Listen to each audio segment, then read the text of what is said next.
Hinorhom pembahayanan ni PT TPL tu pangisini hutan atomika di hari Selasa tanggal 10 bulan 5 salpu lamu martabeta bedo tubuh tahini jolma pangidohon tutup TPL. Amang Sebastian Huta Barat pangisini Huta Balige mangido asa humato pamareta manutup TPL ala di Suradonu ngalamu hasit pabahenan di TPL tu pangisini tobaon lumobitu akka pangisini huta namar hobar balok tu porla ni TPL. Dang hola namang Sebastian Huta Barat pangidoan manutup TPL tongdo ditahihon amang JJ Tobing dohot amang Johan Pangaribuan.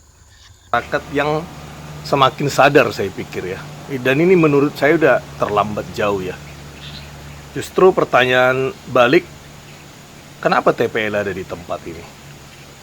Dari mulai pembukaan sekitar 35 tahun yang lalu mungkin. Ini sudah perdebatan yang sangat pelik ya. Tidak ada alasan sebenarnya di seluruh dunia tidak ada industri pulp yang dibangun di hulu sungai. Jelas industri yang kimia begini, merusak begini tidak ada di hulu. Kalaupun dibangun itu di hilir, kenapa? Supaya limbahnya langsung ke laut. Nah ini hanya memikirkan kenapa dibangun pun menurut saya ini hanya pikiran orang-orang gila yang tidak punya nurani, yang rela membangun industri pulp yang merusak lingkungan, yang merusak hutan di hulu sungai. Jadi saya tidak tahu berapa banyak korban yang sudah. Materi itu bukan utama lah materi, tapi berapa banyak kerugian yang dialami Tanah Batak sejak kehadiran Indorayo. Hutan, Anda lihat ini, kami pakai kayu, hampir semua kayu di Tanah Batak dibeli dari Sumatera Barat. Kenapa? Karena kayu kita sudah habis. Berapa orang? Apa alasan untuk mempertahankan TPL? Tenaga, karyawan, berapa banyak? Mari kita hitung-hitungan. Katakanlah sekarang 100.000 hektar hutan yang dikelola oleh TPL. 100.000. Negara ini menunjukkan kalau 2 hektar saja per orang, per keluarga sudah bisa sejahtera. 2 hektar karena transmigrasi 2 hektar. Oke. Katakanlah 100.000 hektar dibagi 2 hektar, berarti 50.000 keluarga yang bisa sejahtera di Tanah Batak. Mari bandingkan berapa karyawan TPL. Orang akan semakin apatis. Kalau ini dibiarkan, orang akan semakin apatis bukan hanya kepada TPL, tapi kepada pemerintah yang masih membiarkan industri yang merusak lingkungan. Serius nggak pemerintahan Pak Jokowi ini memajukan para wisata? Wisata apa yang membiarkan pengrusakan lingkungan?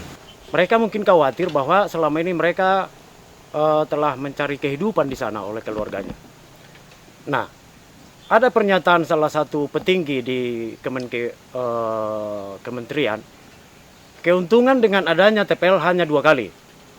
Sementara dampak buruknya itu sampai 16 kali. Apakah itu benar atau tidak? Nah, kita belajar dari fakta-fakta bahwa per tahun air Danau Toba susut. Kenapa? Nah, dugaan itu kuat. Itu akibat adanya penanaman eukaliptus. Jadi yang menikmati keuntungan dari adanya TPL hanya segelintir.